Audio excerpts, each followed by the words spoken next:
Tonight on NAIT NewsWatch. After a short-lived Ebola scare, Alberta Health Services outlines which precautions are in place. To make sure that when we go, we're going to stay healthy, and that when we come back, we're going to remain healthy as well. Edmonton men strut their stuff for a serious cause. Matter is, 1 in 4 Alberta women will experience domestic violence. Those are the statistics, and they're terrible. And a new form of live-action gaming opens up in our city. It's a lot of fun, but it's not easy by any means. Found that working as a group made it a lot easier. NewsWatch starts now. Good evening. Until this week, Ebola was a word we didn't worry about in Edmonton, but that changed on Monday. An emergency shutdown over worries the virus landed here had many people fearing an outbreak. Katie Hudson joins us live from our news center with more on what we can learn from it. The word Ebola and outbreak are cause for concern. At the Royal Alexandra Hospital, their threat was a false alarm. However, it did leave people wondering, would we be prepared if the threat was real? The Ebola virus is a generally fatal disease, first found in Sudan and Zaire, and now affects other African regions. On Monday, there was a patient displaying Ebola-like symptoms. The emergency was shut down for an hour until health officials had ruled the possibility out. However, this time of uncertainty caught people's attention concerning health scares. Because it could wipe you out and it could kill you. That's something that I really don't want to happen. Well, we have one of the best hospitals in North America, so it's a good start, I'd say. Yeah, no kidding. This nursing student says hospital staff take protocols seriously should a threat occur. So anything from wearing gloves, like we'll wear the gowns to go in. If it's an airborne one, you can wear your mask and eyewear, just kind of protecting it, not bringing it patient to patient. Whether it is Ebola or another health scare, this past Monday did raise an awareness to that possibility. What are the procedures here in Edmonton if an outbreak did occur, and what can we do? Making sure our immunizations are up to date, making sure we have consultation with a travel medicine specialist to make sure that when we go, we're going to stay healthy, and that when we come back, we're going to remain healthy as well. Alberta Health Services also have a surveillance system in place to monitor patients. For example, if someone traveling has a fever, that is flagged. As for Ebola, there is no vaccine, but if caught and managed properly, survival rate goes up. Ebola is treated by maintaining blood pressure, keeping fluids up, and treating other infections as well. The risk in Canada and Alberta remains very low. Katie, if you're planning to travel abroad, where can you go in order to help stay healthy? Well, there is a traveler's clinic. It's located off of Jasper Ave and on 107th Street. You can go there and you can get your proper vaccinations, and they'll have the information that you're going to need. And in general, what can people do to stay healthy in their everyday routine? Well, influenza season is approaching, and Alberta Health Services encourages people to get their flu shots. It's effective, it's simple, and they're free. They're going to start on October 20th in various locations around Edmonton. All of that information can be found on their website, albertahealthservices.ca. Thanks, Katie. That's Katie Hudson reporting live from our news center tonight. NAIT NewsWatch, the next generation of news. Some Edmonton men are icing their ankles after a charity walk this week. The Walk a Mile in Her Shoes March was raising money and awareness about domestic violence. Carly Robinson has more on the story. With the recent incidents with the NFL, discussions about domestic violence have been that much more prominent.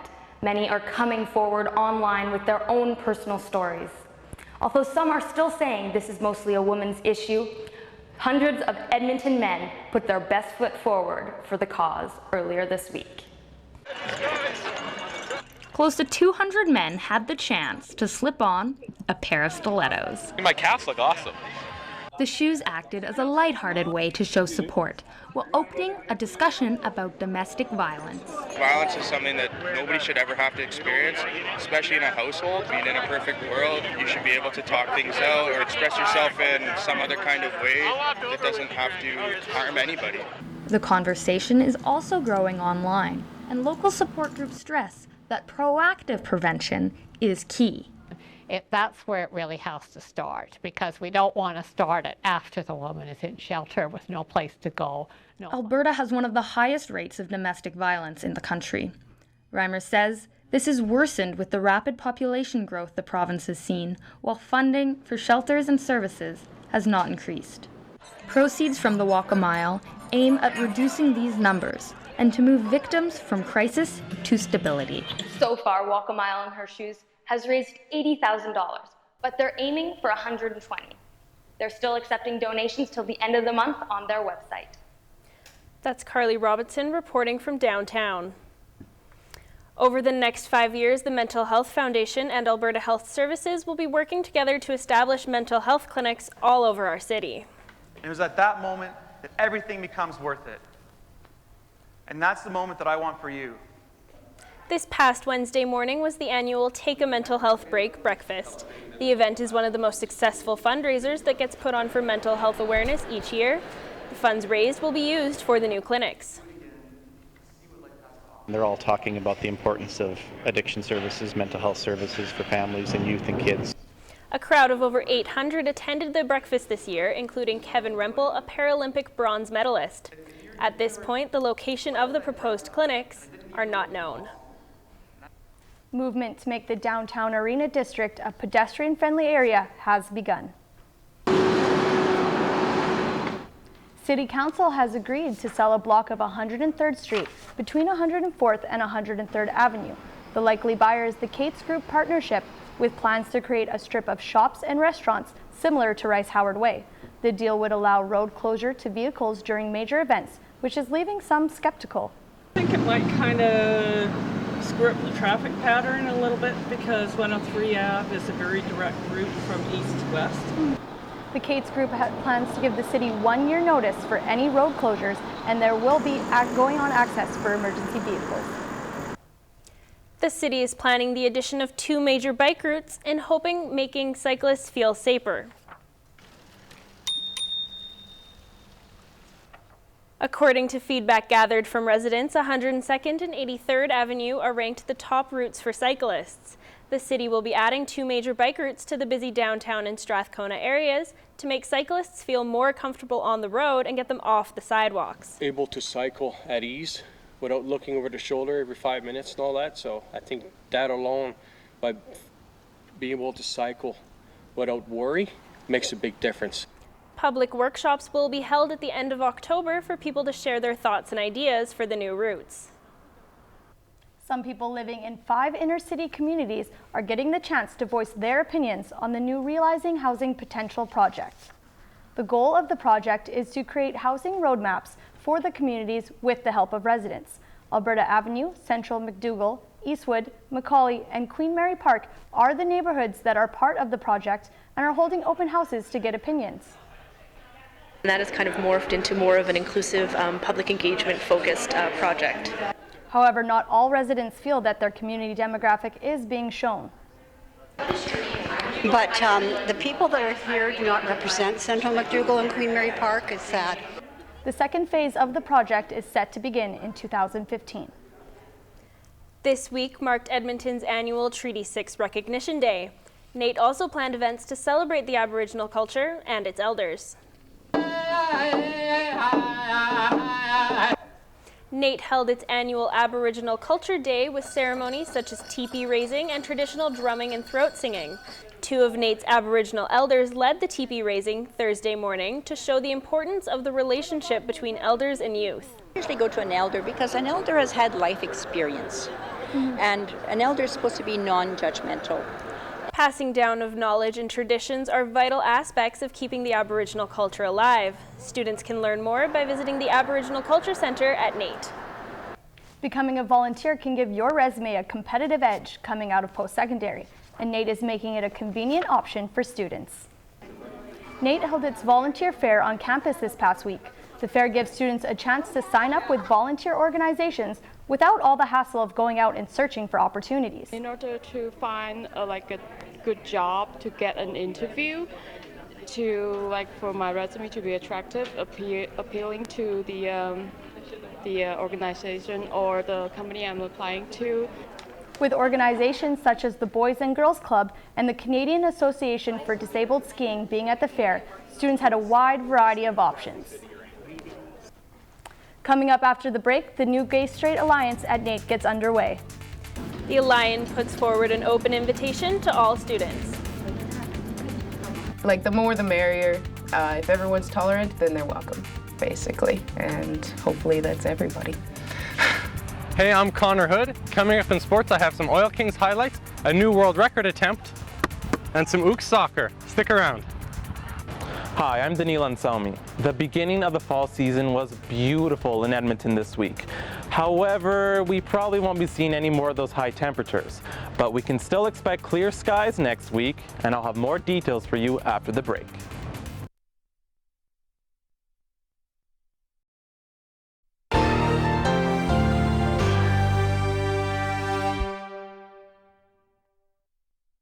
Well, Megan, we were lucky enough to start off the week with fantastic weather. Yes, the sun was out for most of the week, but then it did start to cool down later. Let's check in with our weather expert, Daniil Anselmi, to find out what we can expect tomorrow. Well, it won't be close to 30 degrees like we got on Monday, but it'll still be a nice day. Let's take a look at the rest of the province first. Calgary, starting off the day with 3 degrees, going all the way up to 14, 30% chance of rain. It's looking like a pretty nice day. Then in Jasper, we got 15 degrees as the high, 0 to 15 real quick. That's a nice day. Let's look at Fort McMurray. We got 2 degrees starting the day off, and we're going all the way up to 12. Nice day, only 10% chance of rain, so it looks like it's going to be dry in Fort McMurray. Then Edmonton, our city, look at that, 15, bang, that's a nice day. A little bit of clouds, but you know what, for the most of the day, it's going to be nice and sunny. So make sure to get out on Sunday because it's going to be warm. But unfortunately, when the work week starts, we're probably going to be looking at cooler temperatures. Averages for Edmonton, 15 degrees, 4 degrees for the low, so it looks like we're right on track. Records going all the way back to 1929 for the low of -7, and 1887 we hit 30 degrees. So just a couple years before I was born. Fun fact for you guys, Thursday actually marked the day where we had 12 hours of sunlight and 12 hours of darkness. So that means fall season is officially upon us, but the days are only going to get shorter. That's your look at NAIT NewsWatch weather. NewsWatch weather is brought to you by NR92, the station for the students. Secondary schools can offer a variety of clubs and causes for students to get involved with. But up until now, NAIT has not had a permanent Gay-Straight Alliance group. As Connor Hogg reports in this week's student body, it's a welcome addition to the diversity on campus. Where is your voice recording? A third semester radio student at NAIT, Whitney is also a founding member of the new Gay-Straight Alliance. We started talking about it, and the core group of us were like, let's get together and see what we can do. Although there have been other attempts at a GSA at NAIT, the group hopes that this one will be permanent. I think having a GSA will make people way more comfortable that no matter what background you're from, what sexual orientation you are, that everybody is equal and everybody is invited here at NAIT. It's something that makes you feel different sometimes, and to have a support group there that understands is really important, I think, for people to get the best experience out of whatever they're doing, actually. NAIT started the Safe Spaces program last year. Doors are marked with a sticker signifying them as a non-judgmental atmosphere for LGBTQ students. The GSA has similar goals of increasing tolerance. Making it so that tolerance is the norm and not joking about it is the norm means that homophobia isn't the norm anymore. The GSA's first event will take place October 2nd. You are able to come and meet us, meet everybody else, and plan some events for the future. Anybody's welcome. So there's a big push for allies too to come out and just show that, like, the more the merrier. If everyone's tolerant, then they're welcome, basically. And hopefully that's everybody. It was a pretty special night at Rexall Place this last weekend. Connor Hood is here to tell us more about the new WHL season. Yeah, the Oil Kings opened up the season by doing something they haven't done in 48 years. Western Hockey League champions, Memorial Cup champions. That's the title the Edmonton Oil Kings enter the season with as they kicked off the 2014-15 in style.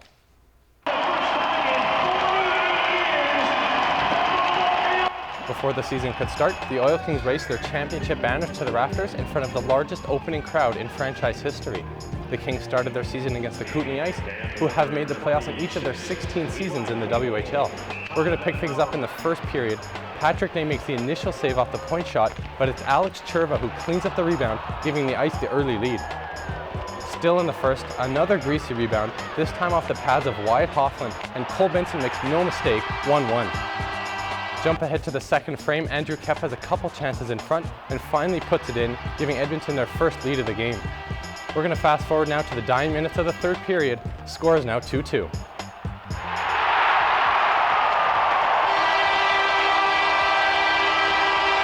It's Kep with his second of the game, and it puts the Oil Kings up for good. They would add an empty netter and take the season opener 4-2. With so many of their players in NHL training camps, the Oil Kings will have to rely on their rookies. And shows a lot about our team character too, with our young guys stepping up again. You look at our team last year too, young guys had to step up, and that's just a cycle. It's the way it is in this league. Guys graduate and younger guys come up and fill that void. The Edmonton Oilers currently hold the longest playoff drought in the NHL, and it's the newest crop of high draft picks looking to put an end to it. 2014 third overall pick Leon Draisaitl and 2013 first rounder Darnell Nurse are the two rookies with the best shot at making the Edmonton Oilers out of training camp. After very successful seasons in junior, Draisaitl and Nurse will look to add much needed depth into the top six and on the back end for the Oilers. I think just continue to work hard every day. Keep my focus on those small details in my own zone and let the game come to me. And keep being someone who's hard to play against. Having that grittiness will be crucial to an Oilers team located in the tough Pacific Division. New this year on NAIT NewsWatch, we have the Dean's List, the best plays from the semester. The first Dean's List play goes to Bogdan Yakimov, who does his best Nail Yakupov impression by batting it out of the air. Let's take another look at that one in slow motion. What hand-eye coordination, what concentration, what a goal by the Oiler rookie. There's only one way to describe the NAIT women's soccer team so far this year: dominance.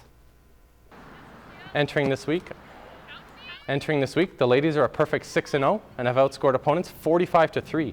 That includes a 16-0 drubbing of the Augustana Vikings. Even with the ranking, the women aren't getting ahead of themselves, with the last half of the season still remaining.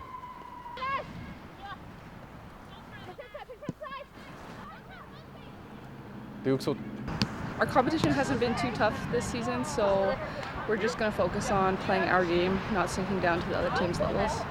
Dukes will try and carry their early season success into the playoffs as NAIT hosts the 2014 Provincial Championships. In just 26 days, one man is attempting to break 10 world records at 10 universities across the country. Martin Purnell, who just 2 years ago broke the record for most marathons in 1 year with 250, is now set on breaking other world records in order to help Right to Play.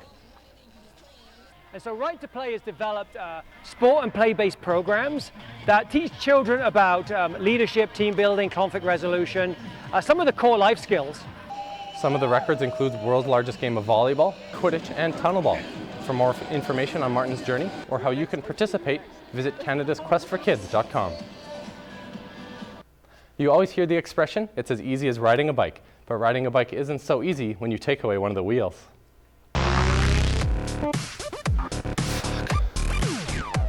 For this week's End Zone Challenge, I decided to try something a little out of my comfort zone and learned how to ride a unicycle. There's a lot more that goes into riding a unicycle than its two-wheeled friend, including the differences between a trick bike and a more standard bike. I had the details explained to me by circus performer John Muggsy Mulligan. This has got a double wall wheel, really strong cranks, good pedals. After witnessing how riding a unicycle should actually look, it was my turn to hop on. John also explained that the best way to learn how to ride is to start with a fence or wall on one side of you.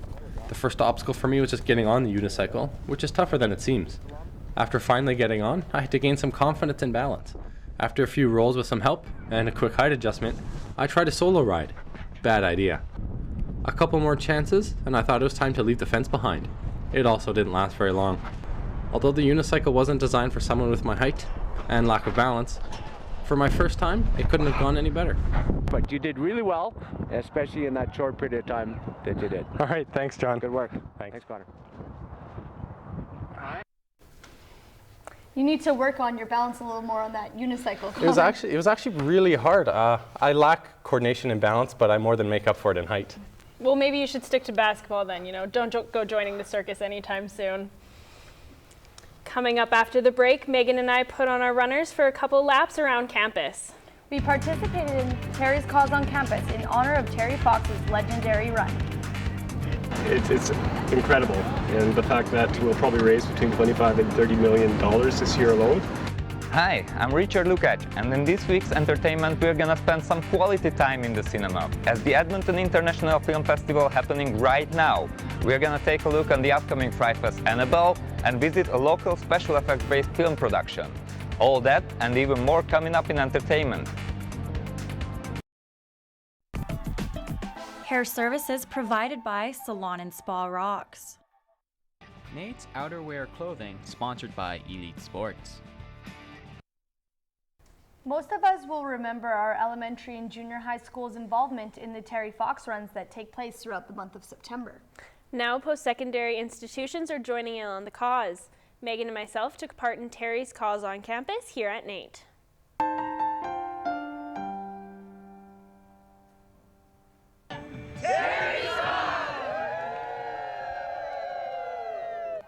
Terry's Cause on Campus is a runner walk to get post-secondary students involved with the Terry Fox Foundation. 25 schools across Canada participate to raise money for cancer research. To see that, you know, Terry's peers, the post-secondary student is engaged and supporting and believing in Terry's cause. To donate to the Terry Fox Foundation or to find a run near you, you can visit terryfox.org. Young filmmakers design their own special effects. And the Edmonton International Film Festival begins this weekend. All that and more coming up in entertainment.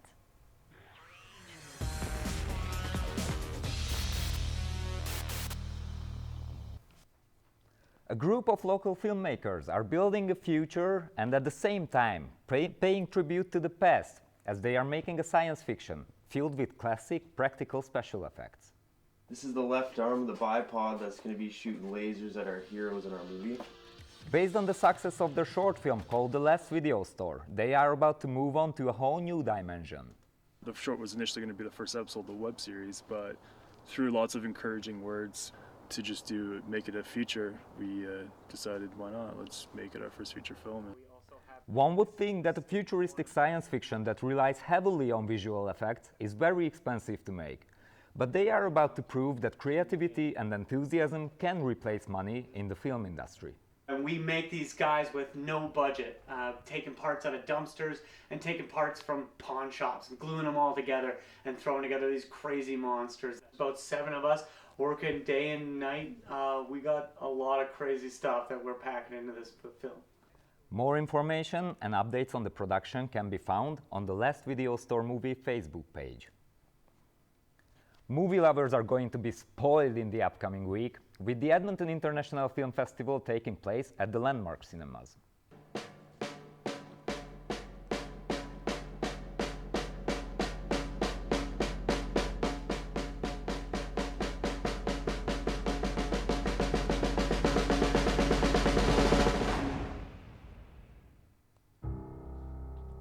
This year's lineup contains more than 60 feature films, over 100 shorts, filmmaking challenges, invited guests, parties, and more. It's really a celebration of films, people who make them, and people who love them. I hope that we attract all ages, all walks of life, people who just love film. The festival is on until October 4th. Tickets are available at ticksonsthesquare.ca. After it received standing ovation all over the country, an award-winning feel-good play has finally arrived in Edmonton. Hey man, what go on here? Talk about sleep for me? Talk about sleep. What? Kim's Convenience opened its door and its impressive corner store set on the 20th of September to kick off the new Citadel season. It's a funny and touching and heart-wrenching story about the sacrifices that both parents and children feel like they're making. The critically acclaimed comedy offers a relatable theme for all ages and races, as it's a universal tale of human interaction. I think that's what makes this show so successful, is despite all the comedy, it's the heart that really gets things going. Yeah. The show runs until the 11th of October. Tickets are available at citadeltheater.com. Have you ever played with dolls? There is a particular one coming soon that might not be for children or for the faint-hearted. There are things happening that I can't explain. We should talk to someone. I don't think what you're experiencing is a ghost.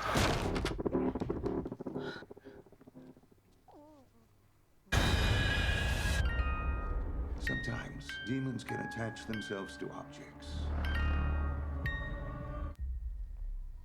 Who are you?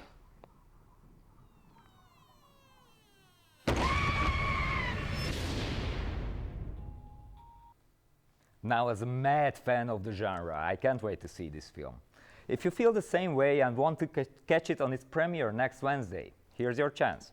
I have 2 passes for you if you can answer the following question. Which movie does Annabelle spin off from? Tweet us your answer at NAIT NewsWatch for your chance to win. And now something for the couch potatoes. Get on YouTube and watch this week's viral video about the historical moment when iPhone 6 hit the streets for the first time. This is just a normal iPhone 6. Yeah, I didn't want to Okay, all right. We're doing a reveal. His name's Jack.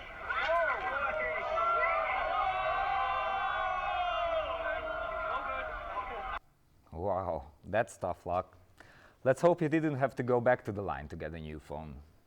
And finally, while the city considers erecting a Wolverine statue in honor of the Albertan X-Men superhero, comic book fans, geeks and celebrities are uniting in Edmonton this weekend for the big Comic and Entertainment Expo. We'll have a recap next week, and now back to Jordan and Megan. You're looking for a cure in the mad scientist's office. Then, the doors and windows lock. You have 45 minutes to break out. That's the focus behind Edmonton's newest attraction in the West End. Where's the key? Breakout is a live interaction-based game where you solve clues, riddles, and puzzles to escape. Set up rooms for you guys to come in. You guys get 45 minutes, and you have 2 hints and try to use the elements of the room in order to break out. There are multiple theme rooms ranging from murder mystery to waking up in unfamiliar surroundings. New themes for rooms are also in the works. Well, Breakout was a lot of fun. Would you go back, Megan? I definitely would. I think the one I would want to go to next is the murder mystery. It's supposed to be a little me gruesome, too. But I'm Jordan Wardell. I'm Megan Strawn. Thanks for watching. Have a good weekend.